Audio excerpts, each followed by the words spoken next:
Hello, and welcome to The Sleepy Physicist. I'm genuinely glad you're here tonight. Maybe you're already curled beneath the covers, the hum of the world outside your window fading slowly, almost like a whisper. Or perhaps you're lying on a couch still, letting the weight of the day drift gently from your shoulders. However you've arrived here, this little space, it's made just for you. A quiet, delicate place between waking and dreaming. Tonight, we embark on a slow, thoughtful journey into something that touches each of us nightly, yet rarely gets the attention it truly deserves. We are going to explore the hidden landscape of sleep and the curious, luminous world of dreams that lives quietly within it. But we won't rush. We will drift, like a leaf on a gentle stream, carried softly by wonder, by awe, by that quiet whisper of curiosity. And just a small note, I've done my best to make this narration soothing, perhaps even sleep-inducing. But if by chance the science keeps your mind awake a little longer, well, at least you'll drift off a little wiser. If you're enjoying this moment already, I'd be grateful if you tap the like button or subscribe for more journeys into the mysteries of bedtime. And if you feel like sharing, tell me in the comments where in the world you're listening from and what hour it is there. I love watching that map light up, one soft soul at a time. As always, this journey is for relaxation and education. It's not a substitute for medical care, sleep therapy, or professional support. Now, take a deep breath. Let the day fall quietly behind you, and let's begin. There's a moment just before sleep arrives, when the edges of the world start to blur. You lie still.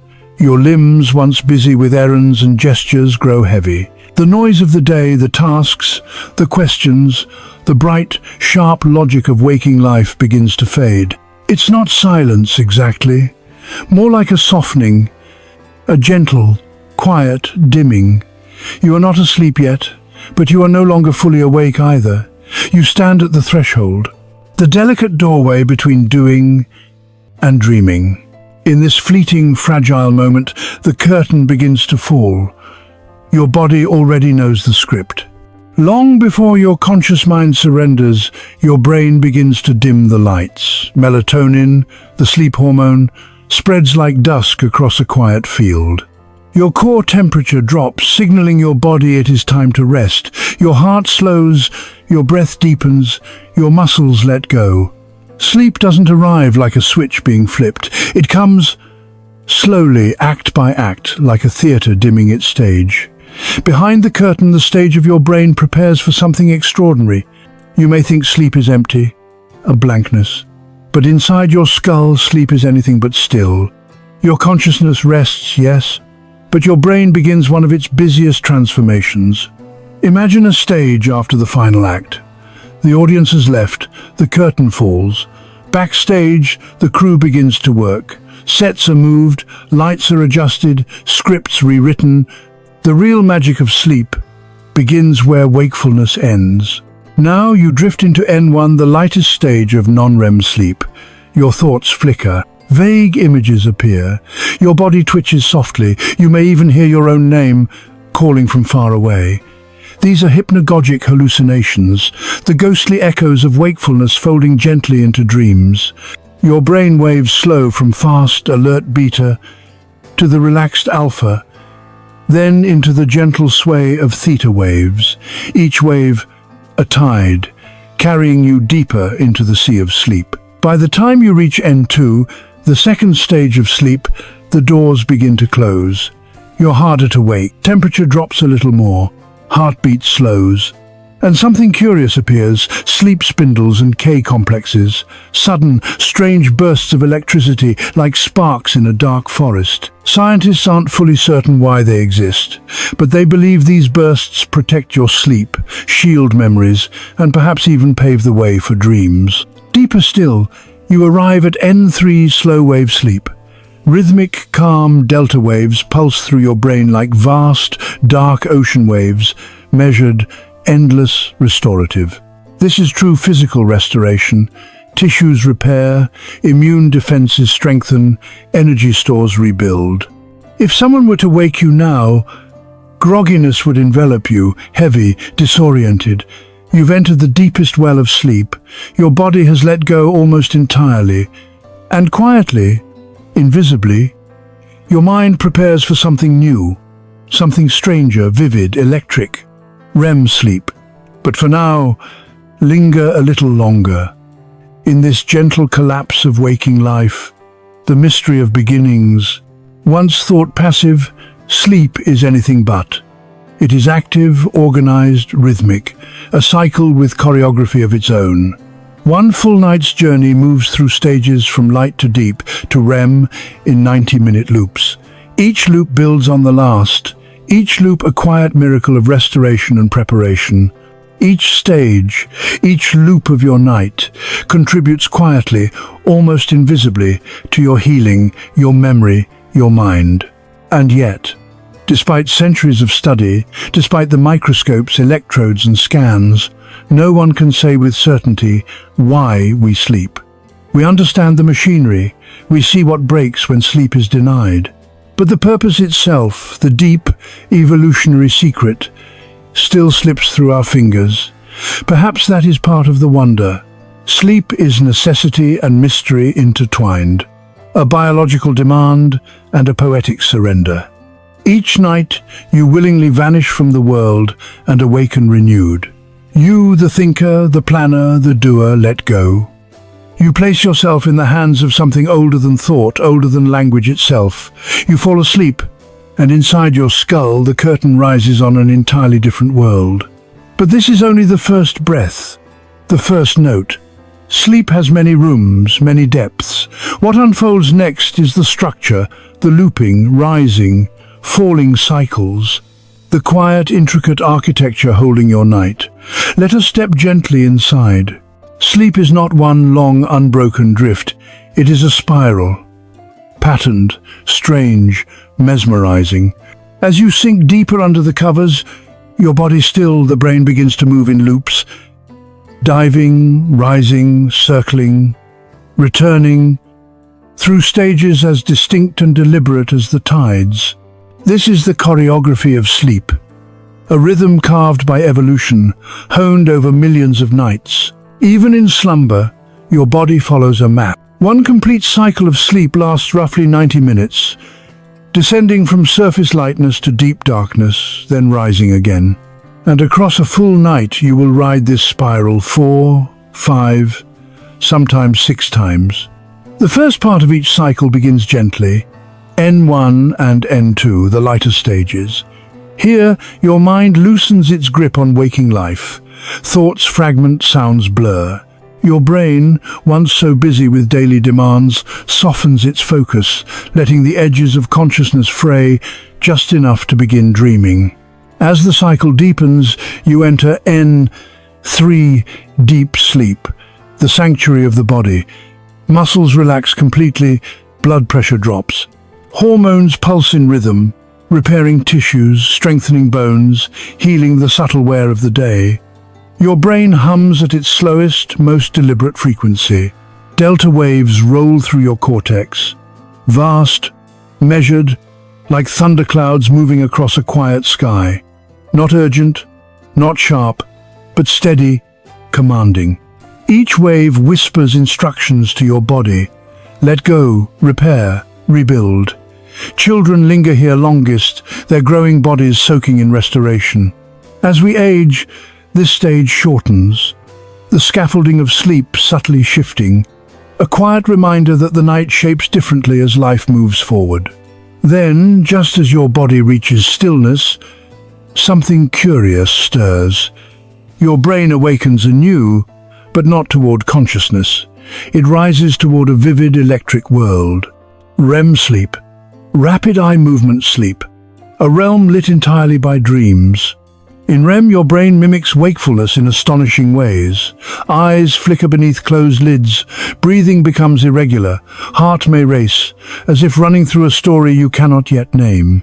But your muscles remain paralyzed by design, protective, ensuring the vivid mind does not act out the dream.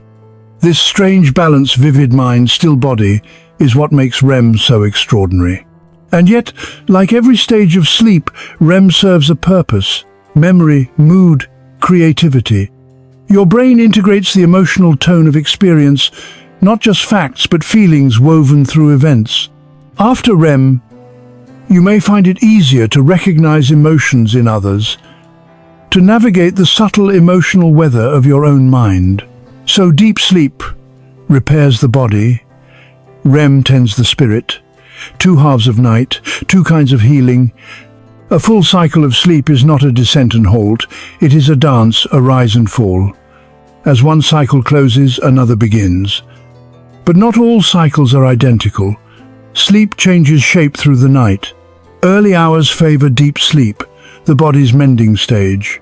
Later hours, closer to dawn, REM dominates, stretching dreams longer, stranger, more surreal. It is as though the night itself carries a story arc, beginning with silence, ending in poetry, with quiet cycles turning in between. You may not perceive them, yet they shape your rest, your thoughts, the texture of your mornings. Sleep spindles continue to appear in N2, brief flickers of brain activity, like fireflies in the dark. These bursts stand guard against awakening from a passing train, a draft of cold air, a shift in sound. They may also help learning, filing new memories gently into place. The brain is not offline during sleep. It curates, reorders, strengthens connections, lets go of what no longer serves. This inner architecture, this deep rhythm, is not unique to humans. Other mammals follow similar cycles. Dolphins sleep one hemisphere at a time, one half of the brain resting, the other alert. Birds nap briefly but frequently. Elephants sleep surprisingly little. Cats, masters of sleep, seemingly effortless. Across species, the rhythm persists, a choreography of rest, a metronome beating softly in the dark. And yet, this architecture can be fragile. When sleep is broken by stress, by screens, by pain, or by noise, the cycles of the night fracture, you might reach deep sleep less often. REM may be squeezed or delayed. You may still sleep, but not the kind that truly restores. Sleep efficiency, depth, continuity, these matter far more than hours alone. Even 8 hours of fractured sleep can leave you exhausted. A shorter, smooth spiral can feel infinitely more restorative. Modern life pulls at these cycles. Light pollution, irregular schedules, the glow of screens, all of it confuses the rhythm. Yet, the good news is that the structure can rebuild. Sleep is forgiving. Given time, your brain finds its rhythm again. Gentle habits help. Dark rooms, regular bedtimes, cool temperatures, winding down slowly, as you are doing now. Tonight, as you lie still, your body begins again its silent descent, stage by stage, loop by loop. You won't feel the transitions. You won't see the cycles. But they are there, beneath you, holding you steady, like water cradles a drifting boat. Every night you rebuild. Not just your body, but thought, memory, emotion. A self remade gently while you sleep. And as you spiral through the night, you will eventually arrive in a curious place, a place where the body lies still, but the mind begins to move in images. Flickering, story-like, unreal, yet deeply felt. Dreams. But what are these dreams? What strange work does the brain perform while you dream? Why do the stories born from silence feel so vividly alive? There comes a point in the night, perhaps hours after you drifted off, when something extraordinary begins inside your brain. Your breathing shifts, your pulse quickens, and though your body remains still, your eyes begin to move rapid, darting motions. Hidden behind closed lids, they trace invisible paths, as if following scenes only your mind can see. This is REM sleep, rapid eye movement. Unlike any other stage, REM is not the deepest sleep, yet it may be the most mysterious. It arrives in cycles, roughly every 90 minutes, and each loop stretches longer, like a dream unfolding across the night. You don't ease into REM the way you enter light sleep. You leap. Your brain, once slow and deep, bursts into activity. Waves of electricity surge across your cortex. In some ways, the brain looks almost awake. And yet, you are far from wakefulness. You are dreaming. Within this vivid landscape, the mind becomes a painter. Bound by neither physics nor memory, it creates scenes, emotions, entire worlds, sometimes surreal, sometimes familiar, always strange. Scientists believe most rich narrative dreams occur during REM, the dreams with movement, emotion, and story that carries you forward, even if the logic is incomplete. REM is a paradox. Your brain teems with color and activity, while your body remains almost entirely paralyzed. This paralysis, known as REM atonia, is not a flaw. It is a safeguard. Without it, your muscles might act out the dreams, running, fighting, or fleeing imaginary dangers. The body stills itself, a gentle cage for the dreaming mind. Only a few small muscles remain active. The eyes flicker beneath lids. The diaphragm keeps breathing gently flowing. Why do the eyes move? No one knows for certain. Perhaps they follow the imagined vision of dreams, a private theater for the mind. Perhaps the movements are byproducts of neural activity. Regardless, they move quick, rhythmic bursts, as if you alone can see what is unfolding. REM sleep influences more than dreams. It is tied closely to memory, especially emotional memory. Deep sleep repairs the body. REM helps you process feelings, integrate experiences, and soften the edges of emotion. Studies show that when REM cycles are repeatedly interrupted, people wake feeling anxious, irritable, emotionally raw. After uninterrupted REM, people read facial expressions more accurately, attune better to the feelings of others, and navigate social situations with greater ease. In REM, the brain rehearses for life: conflict, love, fear. It simulates, practices, and navigates emotional terrain, preparing you for waking challenges. Yet REM is not always gentle. Nightmares, the vivid and unsettling dreams, often occur during this stage. Even they may serve a purpose: emotional drills, practice runs, preparing you safely for danger so that real fear is less surprising during daylight hours. Children spend nearly half the night in REM. Their developing minds seem to require this mysterious workshop more than adults, constructing, exploring, and processing emotions as their brains grow. In adults, REM makes up roughly 20 to 25% of the night, enough for 4 or 5 distinct rounds of dreaming, yet REM is fragile. It is sensitive to alcohol, stress, interruptions, or irregular sleep. When lost, it often rebounds. On recovery nights, your body prioritizes it, as if catching up on the stories missed. Certain medications suppress it, while others, like some antidepressants, alter its timing. Some neurological conditions can prevent REM paralysis, causing people to act out their dreams. But for most, REM arrives quietly, weaving its patterns across the night without fanfare. When you wake from a dream, those first groggy seconds when reality feels thin often mark the moment you were in REM. A face, a place, a fleeting feeling may linger briefly before dissolving, like breath on glass. Even if the memory fades, the work remains. The brain has stirred, filtered, and sorted. It has aired out the attic of the day. Dreams are not meaningless static.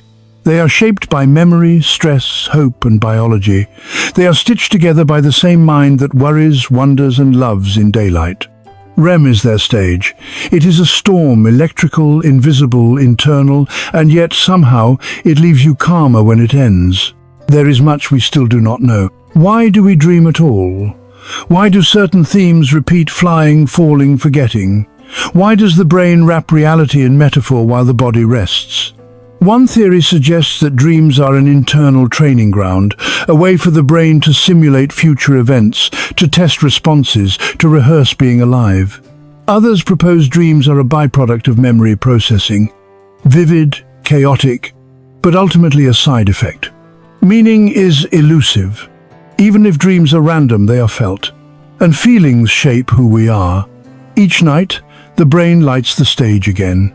You sleep, and inside you a world unfolds. Stories without authors, journeys without maps, storms of color and memory. Behind your still face, the eyes flicker. You cycle through these dream states many times before morning, each round slightly longer, diving deeper into the mind's kaleidoscope. Eventually, the images fade. The rhythm slows. Your brain quietly decides which fragments to file away and which to release. You float toward the surface of sleep, not fully awake, but not fully lost. In that liminal space, your dreaming mind begins a different kind of story, one made not of images but of feelings and fragments of memory. A dream begins with a spark. There is no script, no conscious author. Yet each night, your mind creates a story, a shifting narrative of shadows and color. Faces morph into other faces. Places that never existed feel familiar. You are the dreamer, the setting, the actor, the witness, and silently, the storyteller. The sleeping brain becomes a playwright of its own inner stage. To drift into unconsciousness and find yourself already in a scene is a curious wonder. Perhaps you are running barefoot, chased by something unseen, or speaking fluently in a language you never learned, or soaring effortlessly over a place that exists only in imagination. None of it makes logical sense, and yet, in that moment, it feels real. Why does the brain tell stories while we sleep? The answer is layered. One idea is that dreams help the brain make sense of itself, sorting memories, feelings, and experiences into patterns it can manage. During the day, you absorb countless impressions, snippets of conversation, fleeting sights, the weight of passing moods. Most fade from awareness, but nothing is truly lost. The sleeping brain is a keeper of fragments, pulling them from mental shelves, not always neatly, not always kindly, but with an instinct towards story. Think of the brain as a quilt maker. Each piece comes from a different hour, a different year. Your childhood bedroom stitched next to last Tuesday's meeting. A long-lost friend seated beside a stranger glimpsed in a crowd. Dreams follow a different logic than the day. They do not seek consistency, they do not care for time. They seek shape, meaning, or at least the semblance of it. The brain constructs a feeling, a memory and metaphor, a story that says this mattered, even if the reason remains hidden. In this way, dreaming can be a form of emotional processing. Untethered from waking constraints, the mind revisits what it was not ready to face, not with facts, but with images. Symbolic, strange, deeply personal. One night you may dream of drowning, yet the water may not be water. It may be grief, a rising tide of something unspoken. Another night you fly, yet the air is not air. It might be freedom, fear of falling, or something else entirely. Dreams do not give answers, they speak in mirrors. For centuries, humans have sought to interpret them. From ancient cultures to modern psychology, dreams have been seen as messages, guides, or windows into the mind. Today, science approaches them differently, observing networks, activity, and cycles.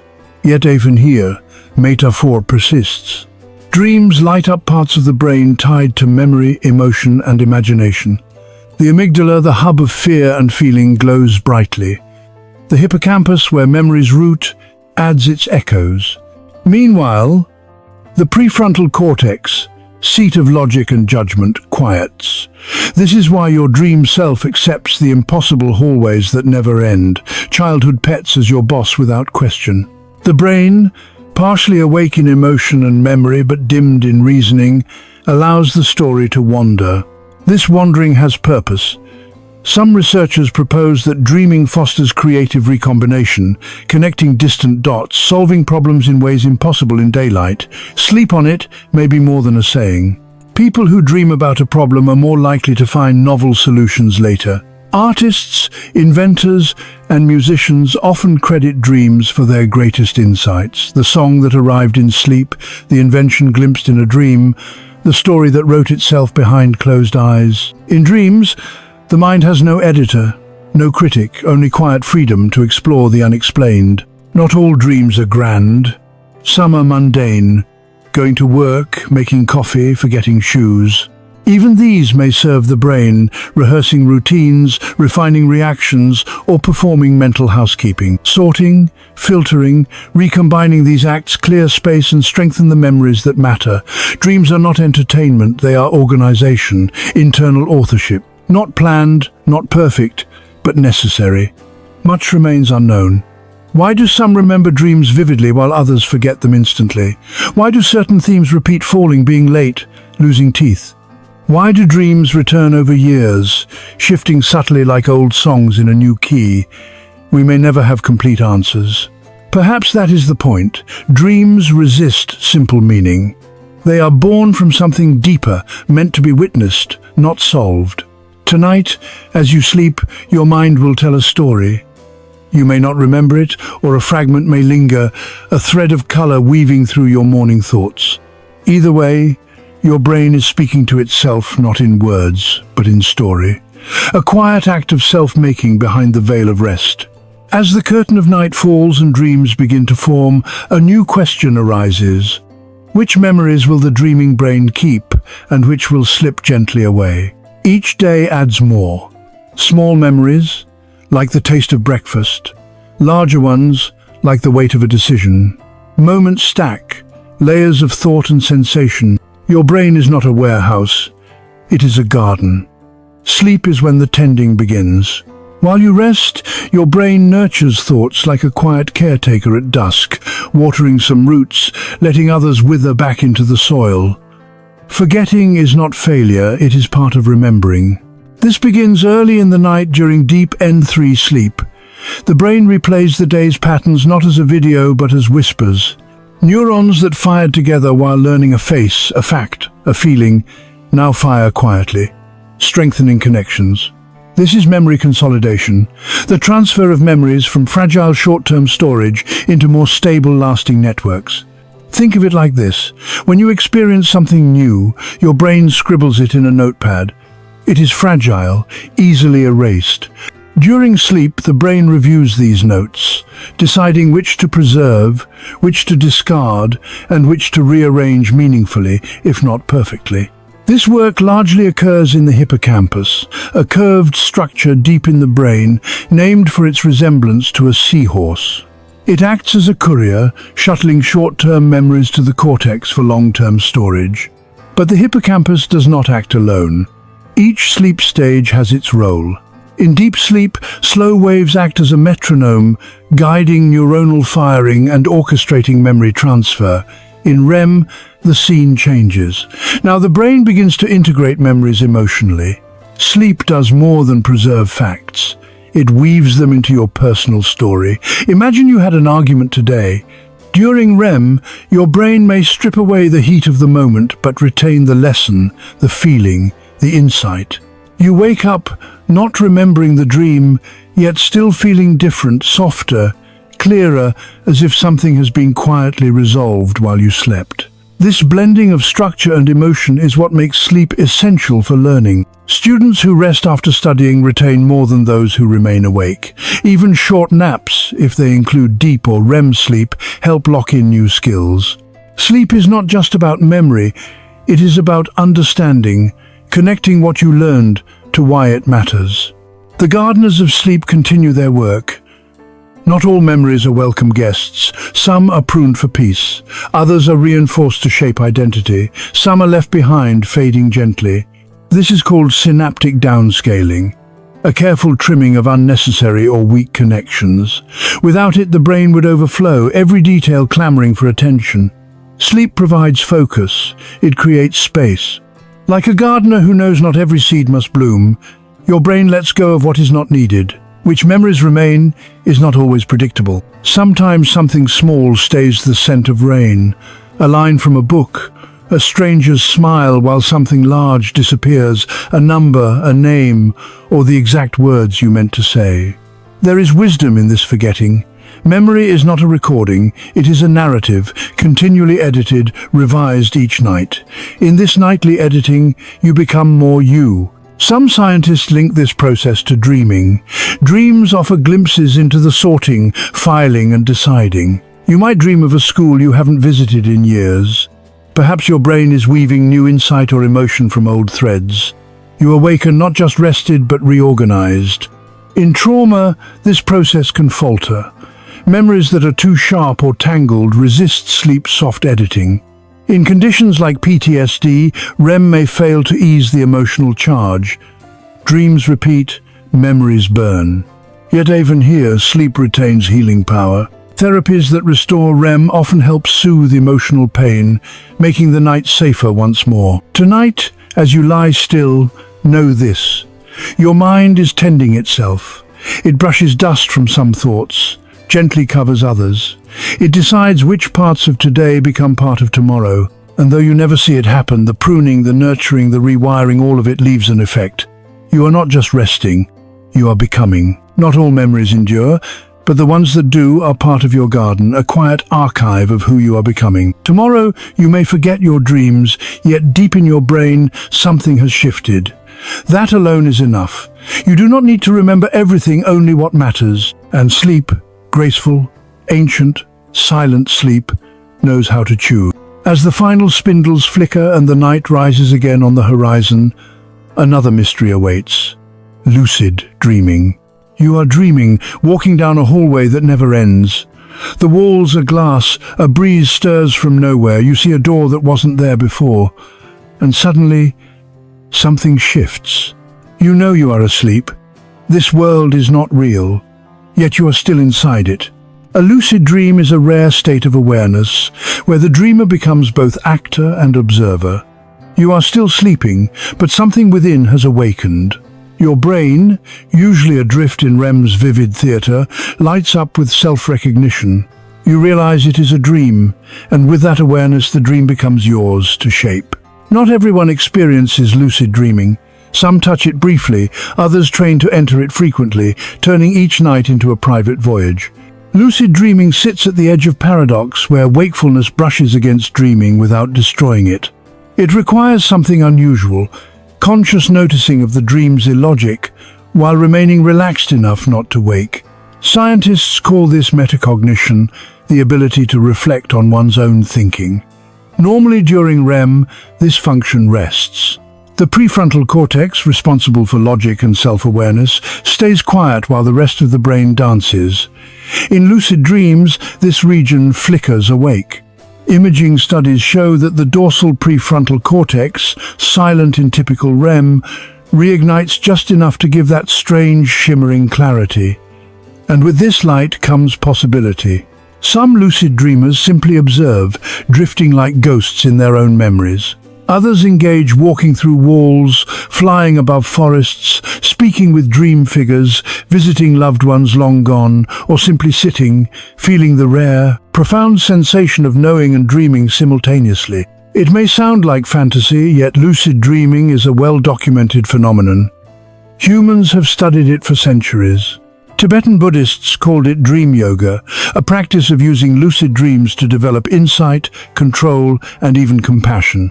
In the 1,970 seconds, sleep researchers began proving it scientifically. Dreamers trained to become lucid would signal from within REM sleep by moving their eyes in prearranged patterns, left, right, confirming awareness without waking. Inside brain scanners, activity glowed. Lucid dreaming was no longer anecdote, it was real, measurable, mapeable. What can lucid dreams teach us? They offer a unique way to explore the mind's inner architecture. You are not just watching dreams, you move through them with intention. In waking life, fears and desires are constrained by reality. In dreams, those constraints dissolve. You can face what frightens you without danger, rehearse decisions, practice skills, or wander freely across the surreal terrain of your imagination. Therapists sometimes use lucid dreaming to help people with recurring nightmares. By learning to recognize the dream and shape its course, the dreamer reclaims agency within the story. But lucid dreaming is delicate. Push too hard, and you wake. Control too much, and the dream collapses. It is a balance, a dance between surrender and direction. Not every lucid dream is peaceful. Awareness can invite fear. Realizing you are dreaming can be disorienting, even terrifying, especially if the dream turns dark. Yet even these experiences are instructive. They reveal something fundamental. You are not merely a passenger in your inner world. At times, you are the navigator. Can anyone learn to lucid dream? Some people seem naturally inclined, having spontaneous lucid dreams from childhood. Others must practice. Technique existe mental exercice, sleep schedule, journaling, reality checks. Before bed, you might repeat, "Tonight, I will know I'm dreaming." During the day, you might look at your hands. Ask yourself if you are awake. Train your mind to question reality. The habit may carry into dreams. One night you find yourself in a strange room. The clock shifts when you blink. Light bends oddly. You realize it is not real, this is a dream. The moment may be brief. The dream may shift instantly, yet that instant remains. Waking up inside your own mind is powerful. It blurs the line between thought and experience, between imagination and presence. Even after it ends, the feeling may linger a strange clarity, like glimpsing yourself from a new angle. Lucid dreaming is not superior to ordinary dreaming. Both serve their purpose and retain mystery. But lucidity offers a rare window, a chance to witness the dreaming mind at work and recognize yourself within it. In that space, you may encounter parts of yourself forgotten, curious, brave, or quietly observing. Lucid dreaming cannot be forced. It arrives like a shift in the wind, a moment of stillness within motion.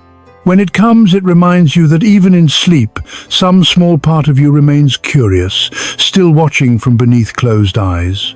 As the dream fades and lucidity gives way to ordinary sleep, you return to the quiet stream of night, less aware but no less full of story. Not all dreams are lucid, and not all need to be.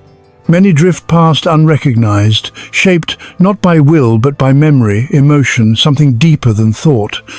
And sometimes those dreams turn dark. Shadows grow long, fear takes form. You may run without moving, fall endlessly, shout without sound. The setting may be strange, a burning house, a twisting hallway, a face you cannot forget. But the feeling is familiar, fear. A nightmare is a dream touched by fire. It sears instead of soothes, yet it may serve a purpose. You are not broken when you dream of fear. You are not cursed. You are human. Even in sleep, your brain is helping you survive. Nightmares are natural, experienced by almost everyone. In children, they appear frequently, born from newness, uncertainty, growing minds. In adults, they often follow stress, trauma, or emotional shifts. Nightmares emerge in REM sleep, when dreams are vivid and the brain's emotional centers burn brightly. During REM, the amygdala, the region tied to fear and arousal, is highly active, even more than when awake. This is no accident. REM sleep is the brain's theater for emotional processing. Fear is one of the loudest actors in dreams, yet fear in dreams isn't always negative. Some scientists propose that nightmares serve a protective role, a concept called the threat simulation theory. Nightmares act like emotional flight simulators. They allow your brain to rehearse responses to danger in a safe, controlled environment. You are chased, but no one catches you. You fall, but wake before hitting the ground. You lose someone, but return whole. These simulations may help fine-tune reactions, sharpen instincts, and build emotional resilience. Of course, not every nightmare feels helpful. Some leave you shaken. You wake with a racing heart, a film of sweat on your skin, the dream clinging like mist to your thoughts. The fear is real, but it passes. And often, what remains is not just terror, but insight. Nightmares are symbolic. The brain speaks in metaphor, layering recent stressors onto deeper emotional themes. You may not dream of the event that hurt you. Instead, your mind dresses it in something strange, a storm, a broken bridge, a shadow. This is how the brain processes complexity. It does not offer a direct transcript. It paints. Sometimes the brush strokes are intense, and nightmares can become chronic or recurring, especially in conditions like post-traumatic stress disorder, PTSD. In PTSD, the brain's natural dreaming process can get stuck. Emotional intensity fails to soften, and the same nightmare repeats night after night. REM sleep becomes less about healing and more about reliving. Yet even here, there is hope. Therapies exist to work gently with the dream, helping the dreamer rewrite endings or shift the narrative. One method, imagery rehearsal therapy, has the dreamer record the nightmare and then imagine it with a safer outcome. Over time, the brain softens the old pattern, the fear recedes and sleep becomes safer again. For others, nightmares are rare but powerful. They may appear after stress, illness, or unsettling experiences. The brain is sensitive. It responds to what you feed it. Nightmares ask for attention, not panic or avoidance, but gentle noticing. What might this dream be trying to show? What fear wants to be witnessed? Even if answers do not come, the act of wondering matters. Curiosity alone is transformative. The dream does not control you. You always return. Morning always comes. Nightmares are intense, yes, but they are only one part of the dreaming spectrum. Often they signal that the mind is actively working to make sense of what it cannot yet name. There are ways to reduce their intensity: stable sleep routines, calming bedtime rituals, avoiding caffeine or alcohol, minimizing late-night stimulation, journaling, or mindfulness exercises. These habits create a sense of safety, signaling to the brain that rest is possible. When nightmares come, they can be greeted differently, not as enemies, but as messengers. Sometimes the message is muddled, sometimes clear. Either way, it passes. After fear, the brain seeks balance. Following a nightmare, gentler dreams may appear, or deep dreamless sleep may settle in, offering peace, a reset. Across cultures, nightmares are sometimes seen as visitors carrying warnings, insights, or guidance opportunities to release emotion, confront shadows, and heal. Whether biology, metaphor, or both, nightmares are part of sleep, not flaws. Even in darkness, you remain wrapped in the protective rhythm of the night. Your body rests, your brain works. You are still becoming. If a nightmare comes, remember, it cannot break you. It is a passing shape, a fleeting pattern in the mind's starscape. Beyond it, the next dream arrives, the next breath, the next sleep cycle. Sleep carries on, like the tide, shifting from fear into the softness of growth. How does the dreaming mind change as the brain develops? What do children dream of, and how do dreams evolve with age? You were dreaming long before you had words, before walking, before knowing your name. Infants spend roughly half their sleep in REM, more than at any other time in life. That quiet, stormy stage of rapid eye movement holds them each night in an unseen, unfolding world. Infants do not dream as we do, with characters, plots, or symbolic echoes. Their minds are still gathering fragments, learning what the world, even island, yet something stirs behind those fluttering lids. Perhaps not stories, but sensations, color, motion, sound, the earliest drafts of a dreaming self. Sleep is the canvas on which the growing brain sketches its future.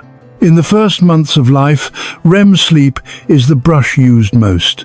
As a child grows, so too does their dreaming brain. REM sleep gradually decreases. By age 5, it settles to roughly 25% of total sleep, a balance that will remain through most of life. Dreams begin to take shape. Young children's dreams are short, simple, often centered on animals, movement, and familiar places. They are usually observers, not yet the central figure. The dream flows around them like a stream they are just learning to step into. As language develops, so does dream complexity.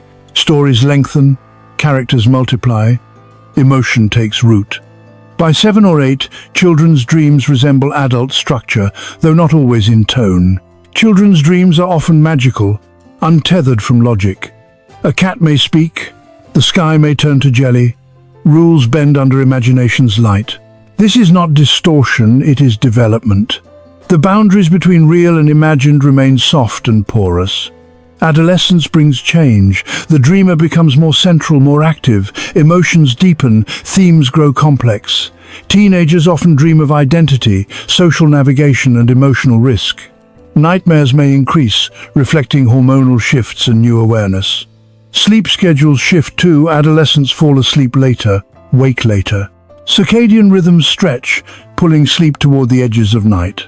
School schedules rarely accommodate this, and many teens experience sleep debt, missing the REM-rich hours of early morning. With less REM, dreams, or at least remembered dreams, may decline. Dream recall varies by age, culture, habit, and attention. Children encouraged to share dreams often remember more. Journaling, questions, or slow waking create a bridge between night and day. This bridge matters because dreams are not mere curiosities. They reflect the mind in motion, revealing what a child fears, loves, or questions. For children who cannot yet explain, dreams serve as a voice, a metaphor made of sleep. Parents often worry about dark or impossible dreams, but most are normal, part of emotional housekeeping. Children, like adults, dream to process, simulate, and release. Just as their bodies stretch silently in the dark, their minds stretch too. Dreams are practice for empathy, problem-solving, for being. Researchers suggest that children dream more vividly because their neural networks are fresh, flexible, and richly connected. As we age, pathways become more efficient, yet more rigid. Adult dreams may narrow, becoming less fantastical, more grounded not from fading imagination, but because the brain becomes specialized, streamlined. Childhood is closest to the root of dreaming, untethered by reason, unboxed by logic. Dreams are wild metaphors, impossible joys, and fears that feel enormous and unnameable. Most of us remember only fragments: floating, a rain-filled hallway, a talking bear with a sibling's voice. Yet, remembered or not, these dreams shaped us. They taught the brain to rehearse, represent emotion, and wander safely within itself. Childhood dreaming also fosters a sense of self. A child wakes and realizes, "That was me, but not me. That was my world, but not quite." In this gentle confusion, the brain builds boundaries between self and other, reality and possibility. Lucid dreams often emerge naturally before skepticism takes hold.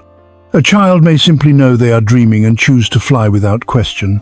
As the mind matures, dreaming becomes reflective but perhaps less free. Still, the roots remain. Each adult dream rests on the scaffolding laid in childhood. Even now, the brain follows the same rhythms learned then, REM woven through the night like silver thread. When you dream of being small again, you may not just be remembering you are returning. Dreams do not age as we do. They remain timeless, suspended in the stillness of sleep. Though their tone may change, their function remains constant.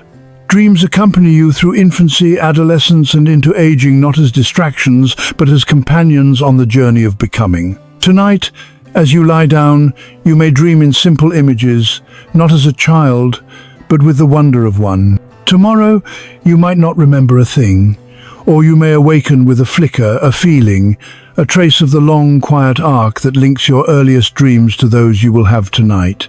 Yet, even as dreams grow and evolve, so many vanish by morning. Why do we forget so much? And what determines which dreams linger and which dissolve? You wake with a feeling, an image, a flicker of color, a hallway without end. A face you have never seen yet somehow recognize. You reach for it, but it slips away.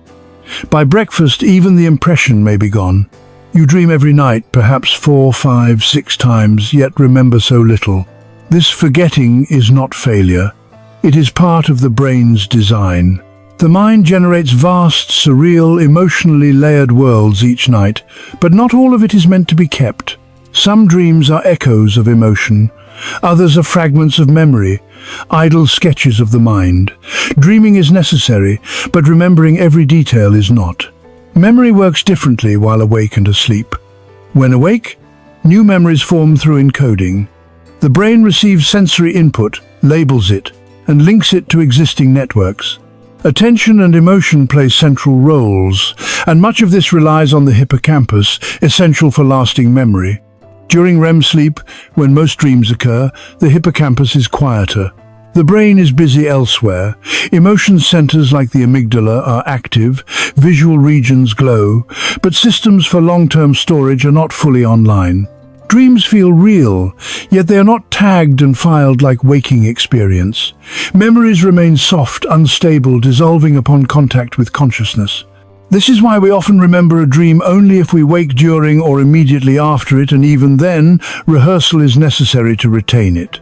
Speak it aloud, write it down, or think deliberately, or it fades as designed. Why would evolution make us forget something so intricate? One reason is efficiency. We already carry an immense load of sensory input. The brain cannot store everything. Dreams may be emotionally useful, but not all require recall. Another reason is protection. Dreams follow no rules, they merge faces, create impossible scenes, revisit painful moments. Storing them like waking memories could blur reality and imagination. The brain draws a boundary. What happens in a dream usually stays there unless it is truly significant. Sometimes dreams do persist. Those that stir strong emotion, fear, love, longing are more likely to remain. Novelty can also make a dream memorable. A dream that breaks patterns may be flagged for attention. Lucid dreams are remembered more clearly, not just because they are unusual, but because conscious awareness during sleep helps encode them. Most nights, however, you wake with only wisps, a vague scene, a fleeting name, a fragment that slips away, and that is perfectly normal. Dreaming is not a memory contest. The brain is doing vital work, even if details fade. If you wish to remember more, you can gently train your mind. Dream journaling is powerful. Keep a notebook by your bed and write down whatever you recall upon waking, even a feeling or a single word. Over time, recall may sharpen. Techniques like waking briefly before returning to sleep, intending to dream, can increase awareness and retention. Reality checks during the day asking, "Am I dreaming?" can carry into dreams, boosting lucidity and memory. But none of this is required. Forgetting is part of the rhythm. The brain retains what it needs. The rest dissolves. It lets go, creating space for what matters, leaving behind only what the mind is ready to carry forward. Think of dreams like messages written in the sand at low tide, meant to be read but also meant to wash away. The ocean does not apologize for the tide. Some dreams vanish, yet leave a subtle shift in feeling calmer, clearer, or perhaps unsettled but somehow different. That is the true memory, not the scene itself but the change it leaves behind. Some cultures honor dreams through storytelling. Others interpret forgetting as a sign that the message was for the spirit, not the conscious mind. Science offers one view, mystery another. There is room for both. Remember, dreams, whether recalled or not, are part of you, a quiet pulse beneath waking life. They work in the background, shaping emotion, reordering memory, tending the soil of the self. Tonight, when a dream comes, welcome it. Recall it or not, trust that your mind is sifting, selecting, balancing. And when morning arrives, do not be discouraged if the dream is gone. Its presence may remain even if its image fades. Having wandered through memory and forgetting, we can now turn to the luminous side, the tools that allow us to glimpse dreaming in motion, not through feelings, but through science. What happens when we place the sleeping brain under observation? What do we see when we look inside the dream? There was a time when dreams could only be guessed at, spoken in whispers, written in journals, or captured in myth. Now, the dreaming mind is studied with machines. Sleep labs are quiet, dim rooms. Wires trail from the scalp, monitors glow softly. The sleeper lies still. Outside the room, the world fades, and researchers wait. In these spaces, the brain becomes visible. Not the exact dream, its images or storylines, but the light it casts upon the brain. Tools like EEG measure the rhythm of brain waves, slow waves, spindles, bursts of REM, a subtle music beneath the skin. Functional MRI, fMRI, maps blood flow across regions as different areas activate. The results are astonishing. During REM sleep, the visual areas in the occipital lobe glow as if the eyes were open, even though they are not. The limbic system, processing emotion, ignites, especially the amygdala, seat of fear, memory, and meaning. Even the motor cortex activates, simulating movement while the body remains frozen by REM atonia. It is a simulation that feels real. Meanwhile, regions linked to rational thought, like the dorsolateral prefrontal cortex, dim. Dreams often defy logic: why you can fly, why hallways twist into forests and you do not question it. The dreaming brain is creative, less critical. It builds, rarely edits, running on emotion, sensation, and fragments of memory drawn from deep shelves. In recent years, science has begun decoding dreams, not fully, but in glimpses. In one study, participants napped in an fMRI scanner. When they entered REM sleep, researchers gently woke them and asked what they saw. They described faces, shapes, movement. Scientists matched these reports to brain patterns, predicting dream content based on real-time neural activity. The fusiform face area lit up with faces, the parahippocampal place area glowed for locations. It was not perfect, we cannot yet watch someone's dream like a movie, but it shows where a dream begins to form. Other studies applied machine learning to match brain scans with visual input, then applied the models to dreams. The results are blurry. Shadows, coded reconstructions, yet even shadows are instructive. Dreams are not formless. They follow patterns, leaving trails we are learning to read. Science is interested not only in content, but in purpose. Why does the brain expend so much energy in sleep, a state meant for rest? Why vivid simulations, surreal narratives, and emotional intensity? One idea is memory consolidation. Dreams reflect replaying, restructuring, and integrating new memories. Another is emotion regulation. Dreams help us process feelings so we can awaken lighter. Some propose dreams act as overnight therapy, undoing what waking life could not. The activation synthesis model suggests dreams emerge as stories from random neural bursts. More recent models see dreams as purposeful simulations, predictive coding, preparing us for tomorrow. And as machines grow more sensitive, we continue to test these theories, peering ever deeper into the machinery of the dreaming mind. We map the nighttime mind, watching it unfold frame by frame, region by region. Yet even with all our senses, limits remain. We cannot feel what the dreamer feels. We cannot know what the color red meant in their sleep, why the door would not open, or why the ocean rose at that moment. Dreams are built from personal code, a language only the dreamer speaks. Science gives us a map, but not the meaning. It shows which roads are lit, but not why we choose them. And perhaps that is how it should be. The mystery has always been part of the dream. Still, the act of observing, the simple wonder of seeing the brain dream, is a marvel. It reminds us that the sleeping mind is never idle. It is alive, glowing, flickering with ancient fire. As you sleep, you are not simply off. You are on in a different way, moving inward instead of outward. And now, with machines and curious minds, we begin to witness that movement, glimpsing the luminous terrain of the inner world. Even as science observes the brain at rest, there are layers it cannot measure, depths it cannot reach. Dreams are not just activity, they are experience. Some of that experience rises from emotion, from longing, from hope, from fear, remembered in the body. So what do dreams really mean? Are they sparks and circuits, or fragments of the self spoken in metaphor? To answer, we must turn inward, toward the symbols that appear again and again, the feelings that linger after waking, the strange silent riddles the dream leaves behind. Science can show us how we dream, but the deeper meaning resides in the shadows. A dream does not speak plainly. It does not say, "You are afraid." It shows a storm. It does not say, "You miss someone." It places them in a hallway that loops forever.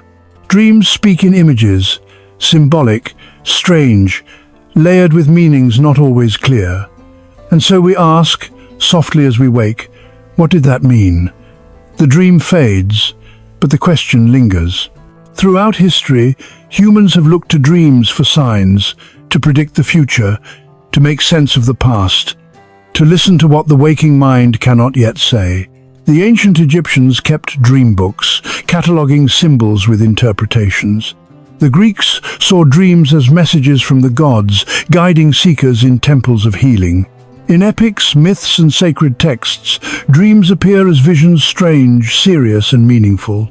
In more recent history, figures like Freud approached dreams scientifically.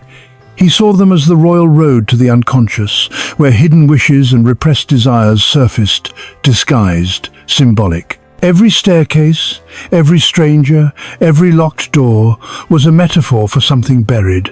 By decoding dreams, he believed we could understand the hidden architecture of the self. Carl Jung shared this fascination, but with a broader lens. He proposed the collective unconscious, a shared human well of symbols and archetypes appearing across cultures and time. To Jung, dreams were mirrors of the soul's journey, not only repression, but integration, becoming whole. Recurring themes, falling, flying, losing teeth, being chased, were not quirks, but signals from deeper waters. Modern neuroscience offers a more skeptical view. Some researchers argue that dreams are not coded messages, but the brain making sense of random neural activity. The activation synthesis theory suggests dreams are like static. The brain, always seeking pattern, weaves a story from the noise. Symbols in this view are fragments, images without inherent meaning. So, who is right? Is a dream of flying a metaphor for freedom, or simply the brain simulating motion through the motor cortex? Is the locked door a symbol of fear, or a leftover from yesterday's puzzle? Perhaps both. Even if dreams arise from random sparks, how we interpret them matters. The meaning we assign can reveal something true, even if the dream itself was not trying to say it. Dreams may be less like riddles with fixed answers and more like mirrors. What you see reflects what you carry. One person dreaming of flying may long to escape. Another may celebrate newfound freedom. A third might simply have gone paragliding yesterday. Context matters. Perhaps the question is not, what does this dream mean? But, why does this image stay with me? Symbolism in dreams may not be universal, but patterns do emerge. Studies show that people across the world share certain dream themes. Falling, being chased, arriving late, being unprepared, teeth crumbling. These patterns may be shaped by common emotions. Anxiety, fear of failure, fear of losing control. Your brain uses images it knows to express what words cannot yet say. It borrows from memory, from emotion, from things long forgotten, and arranges them into something strange, vivid, a language of feeling that does not need to follow the rules of waking life. Consider a dream of losing your voice. You try to speak, but no sound comes. Is it a memory of being silenced? A fear of being misunderstood? A reflection of helplessness? Or a dream of being underwater, not drowning, but held just beneath the surface? What does the water mean? Emotion, the subconscious, a longing to dive inward. Or stress, a sense of being overwhelmed? Perhaps both. Dreams can hold multiple meanings at once. This is the beauty of the symbolic mind. It layers. It does not choose. Even if the dream arises from randomness, you, the dreamer, bring meaning to it. Interpretation becomes a conversation between the dream and the self. How do you listen? Not with analysis alone, but with attention. You do not need a dictionary of symbols. You need a quiet space to reflect. Ask, what was I feeling in the dream? When have I felt that before? What part of myself was speaking through that image? Not every dream will offer an answer. Some are fog, some silly, some forgotten, but some cling for a reason. Even if their meaning changes over time, the act of noticing deepens understanding of the self. Your dreaming mind is not trying to confuse you. It is representing complexity without the limits of logic. It holds contradiction, grief and joy, fear and hope, memory and imagination, not with words, but with images. When certain images return again and again, they may be part of something you are still learning to face. Tonight, if something strange rises, a blue fox, a frozen clock, a stairway that leads into the sky, pause. Do not rush to decode. Ask instead, what part of me is speaking here? Let the symbol do its work. Dreams are not puzzles to be solved. They are conversations to be held with patience, gentleness, and curiosity. Sometimes dreams carry not just symbols, but healing. In the night's quiet cinema, your brain may not only reflect emotion, but soothe it. Dreams might not just show how you feel. They may help you begin to feel better. They are metaphoric medicine. Each night, as your body sinks into stillness, your mind quietly returns to what was left unfinished, the ache that lingered, the worry unspoken, the moments you did not know how to hold. This work is subtle.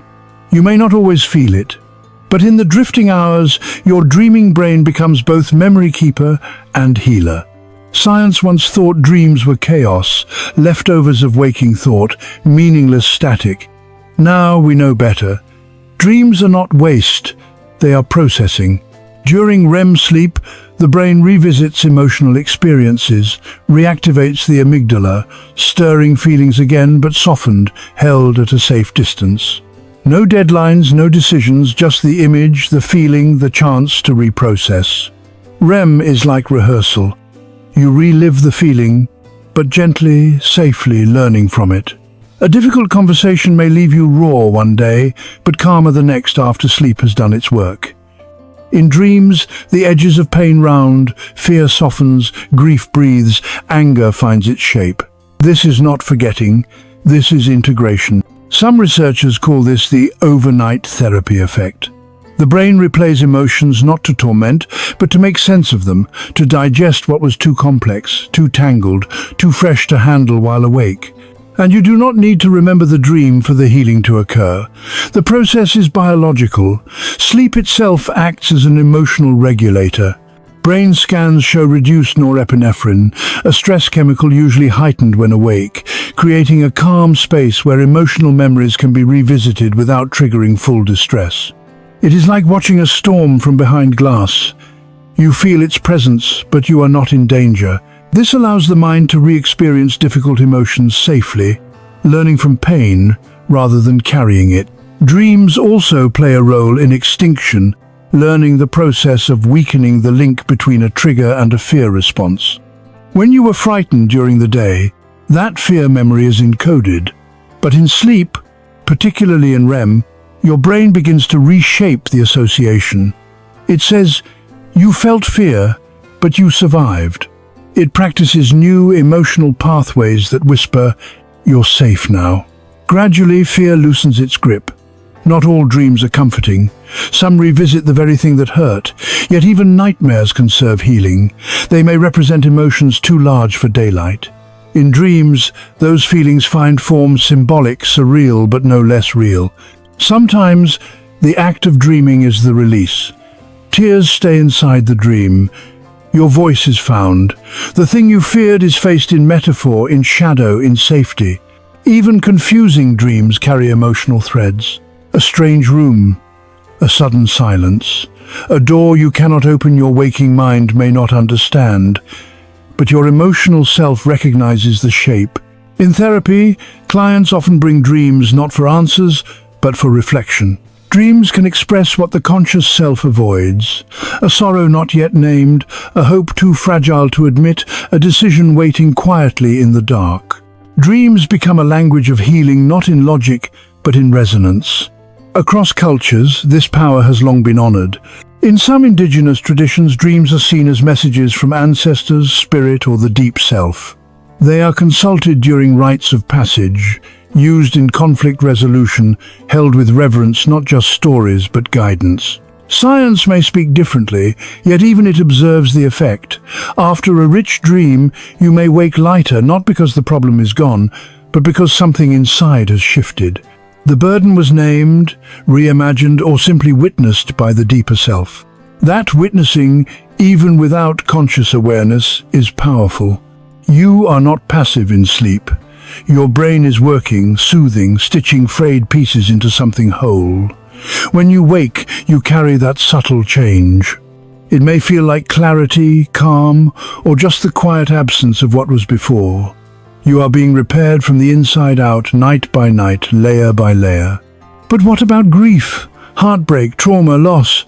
These too pass through the dream. People often dream of those they have lost, a conversation that never happened, a hug more real than memory, a word unspoken finally voiced.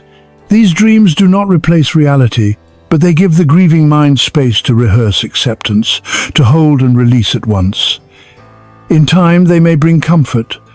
The dream may not return, but the peace it offered can echo long after. So tonight, as you close your eyes, know this. Your dreaming mind is a rough physician. It works without prescription, without instruction, but with purpose. It listens to what you carried today, the stress, the joy, the confusion, and begins in its quiet way to untangle it. Whether or not you remember, your brain is healing through story, through sensation, through emotional rehearsal. Dreams are not distractions, they are medicine. They are poems stitched into biology. When you dream tonight, you may meet a part of yourself that you did not know needed, tending a wordless part, an old hurt, a stalled joy rising again. Let it speak. Let it shape its strange story in the silence of sleep, and then let it go. You will wake changed slightly, softly, a little more whole. Sometimes, though, dreams do not come, or they vanish, or sleep itself turns restless. What happens when the rhythm is broken? When dreams are missing or arrive in ways we cannot understand? Not every night is smooth. Some nights stretch long and silent, but not in a restful way. You turn, shift, sigh. Sleep dances just out of reach. Or maybe it comes shallow, scattered, restless. You wake not refreshed, but dulled, foggy, half-anchored. And sometimes the dreams simply vanish. Blank space. No story, no color, no trace. Dream loss does not always mean something is wrong. It may mean you were not awake at the right moment to catch them, or your brain decided not to store them. Yet sometimes absence signals more. When sleep is disrupted, so are dreams. Conditions like insomnia, sleep apnea, narcolepsy, and REM behavior disorder affect the architecture of sleep, the natural cycling of stages that includes dreaming. When those stages shift, the dreaming mind stumbles. Take insomnia. It is more than difficulty falling asleep. It can mean staying awake, waking too early, sleeping lightly, hovering on the edge of rest. In this state, your body may never reach the deeper stages where dreaming is most vivid. Dreams may still occur, but fractured, shallow, hard to hold. Over time, this deprivation affects more than memory. It touches emotion, attention, resilience. Sleep is not just rest, it is regulation, and dreams, though often forgotten, play a part in that balance. Then there is sleep apnea, a condition where breathing stops repeatedly through the night. Each pause nudges the sleeper toward wakefulness, often without full awareness. This disruption fragments the sleep cycle. You may never complete a full REM phase, and without REM, dreams can become scarce, feel repetitive, unsettling, or incomplete. People with untreated apnea often report fewer dreams. When treatment begins, such as with a CPAP machine, REM rebounds and dreams return, sometimes in a rush, as if the mind is catching up on lost stories. Narcolepsy is another condition, rare but profound, where the boundaries between sleep and wake blur. Dreams may arrive suddenly, even during moments of full alertness. Hallucinations, sleep paralysis, daytime dreams. REM floods the brain at unexpected times, and the sleeper becomes a passenger in a landscape with no clear borders. For some, these dreams are vivid and strange. For others, disorienting.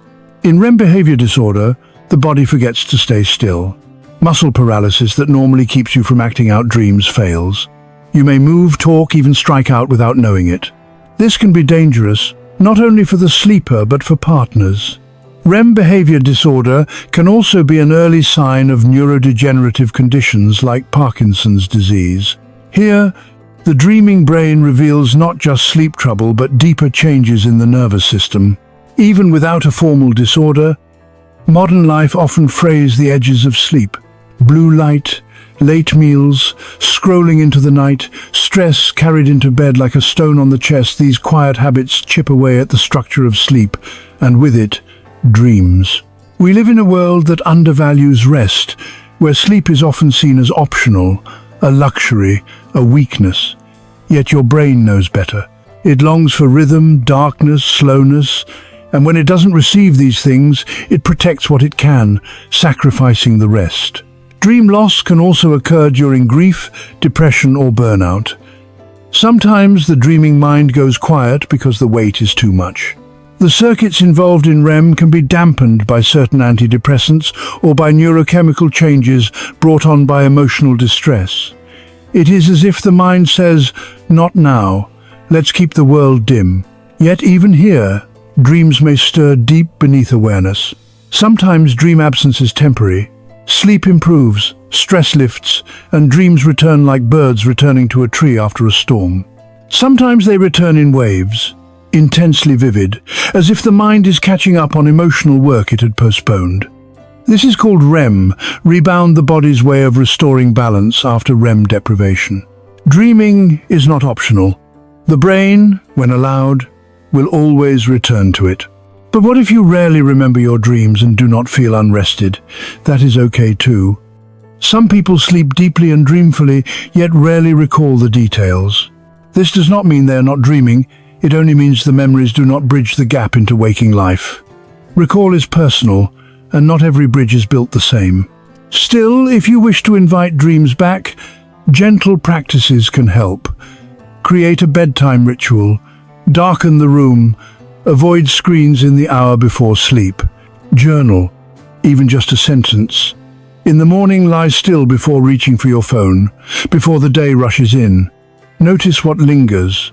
Perhaps a feeling, a phrase, a color, a shape. Over time, the mind may begin to whisper again.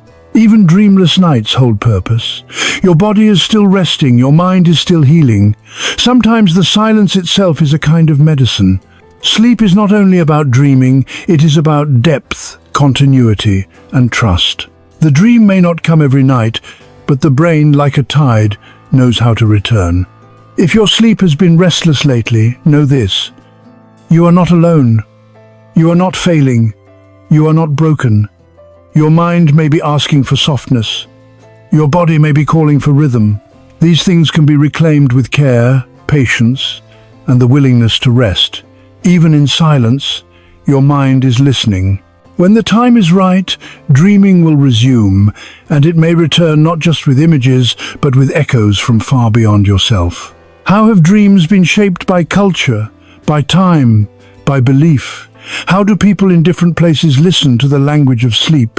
Before scanners, before psychology, before we could name REM or measure brain waves, humans were already dreaming, already wondering, what are these visions that visit us in the dark? Where do they come from? What are they trying to say? For as long as we have slept, we have carried our dreams into the waking world. Across continents, cultures, and centuries, we have tried to understand them. In ancient Mesopotamia, dreams were messages from the gods. Clay tablets over 3,000 years old record interpretations of night visions, instructions, warnings, omens wrapped in symbol. To dream of a flood meant abundance. To dream of a lion, danger. The dreamer was thought to stand on a bridge between heaven and earth. The dream was the crossing point. In ancient Egypt, dreams were considered divine communication. Priests served as interpreters, and people visited temples specifically to sleep, to incubate dreams for healing, prophecy, or guidance. These dream temples were sacred spaces where sleep was not passive, but active listening. The Greeks followed similar paths. In the temples of Asclepius, the god of medicine, the sick came to sleep, to dream and be healed. Dreams were recorded on walls, studied for symbols, and translated into remedies.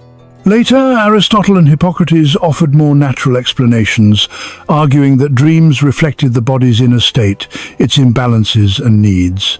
In this way, the dream began to move from the gods toward the self. In indigenous cultures, dreams remain deeply woven into life and identity. Among the Ojibwe, dreams are part of the soul's unfolding. Children are taught to listen to them, to honor their guidance. The dream catcher, hung above a bed, is not just decoration, it is a tool to sift harmful visions from helpful ones. Among Aboriginal Australians, the dream time is not merely about sleep.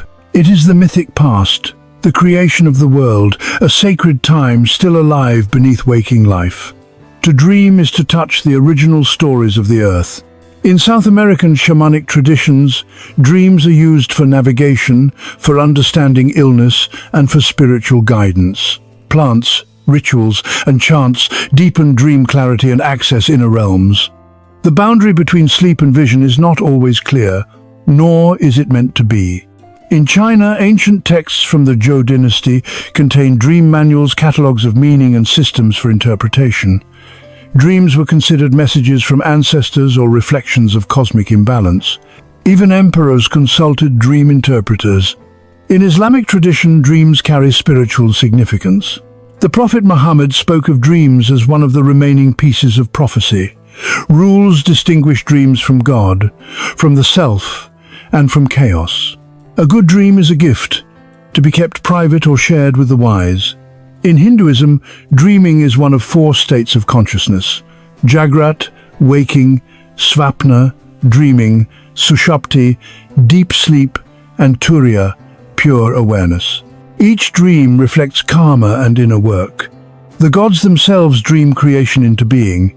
the universe uncoiling from the sleeping mind. In Buddhist teachings, dreams are illusions, mirrors for the mind's attachments. They are useful but not final. Practices like dream yoga allow the dreamer to become conscious within the dream, cultivating compassion, clarity, and even awakening. The cultural lenses may differ, but the reverence is shared. Dreams are rarely dismissed. Even in modern psychology, which often leans toward material explanations, dreams hold sway. Freud viewed dreams as revealing the unconscious, desires dressed in disguise. Jung saw dreams as messages from the deeper self, nightly myth-making, guiding individuation, the becoming of wholeness. Today, neuroscience studies function, memory processing, emotional regulation, and problem-solving. Yet even the most skeptical scientists cannot ignore the poetry of dreams. We know dreams heal. We know they simulate, reflect, and rewire. But beyond science, there is something older. A shared human knowing that dreams connect us to parts of ourselves we cannot meet in daylight. Your dream may feel yours alone, yet its symbols, its shapes, have echoed across oceans and generations. To dream of falling, returning home, water, animals, or flight. These are not just private events. They are part of the great dream archive we all contribute to and draw from. Even the way we tell dreams, "I was there, but it wasn't there. I knew it was them, but it didn't look like them," has a rhythm that transcends language. Dreams have a grammar, and we seem to speak it instinctively. In this way, dreams are both intimate and universal. They are shaped by personal history, but also by the stories of one's people, the myths of the land, the memory of being human. While science can measure where dreams begin, culture shows why we listen. Dreams have guided communities, healed wounds, aided decisions, and transmitted knowledge. Even now, in a world that feels loud, when sleep is rushed and dreams often ignored, many still turn to them not for answers, but for direction. Dreams offer more than data. They offer reflection. In the pause between dreaming and waking, you hold a thread, fragile and glowing. Whether you weave it into meaning or let it drift away, it is part of the same long conversation humans have had for millennia. The night speaks, and across cultures and time, we have answered back with art, with story, with science, with prayer. Tonight you lie down as one person, but you dream with the whole world. And as we continue this journey, we leave myth behind for a moment and return to the body, to the mechanics of the mind. What is a dream beneath the metaphor? What happens in the brain the moment a dream takes shape? What biology lies beneath the wonder? A dream begins not in magic, but in motion. It starts with a whisper, an impulse traveling down a neural path. One cell talks to the next. A flicker, a rhythm, a network alive. Even in sleep, your brain never truly rests. Even as your body softens, it conducts a quiet symphony of chemistry and current. During REM sleep, your brainstem sends signals upward, activating regions responsible for vision, emotion, and memory. Acetylcholine rises, a neurotransmitter that sharpens and excites. Meanwhile, serotonin and norepinephrine, your daytime stabilizers, dim their glow. The result is a vivid, dream-rich state, sensory, emotional, surreal. The brainstem sets REM in motion. The thalamus carries dream images to the visual cortex. The amygdala pulses with feeling, while logic takes a back seat. And yet somehow, from all this firing and flickering comes story. The same matter that powers memory and movement can create worlds of red oceans, spiraling staircases, voices you haven't heard in years. It is biology, yet it feels like poetry, because dreaming is one of the few human acts that lives in both worlds at once, mechanical and mysterious, electrical and emotional. Perhaps that is why it feels sacred. A dream is a reminder that you are more than your waking thoughts, that within the folds of your brain, entire landscapes bloom and vanish before your eyes ever open.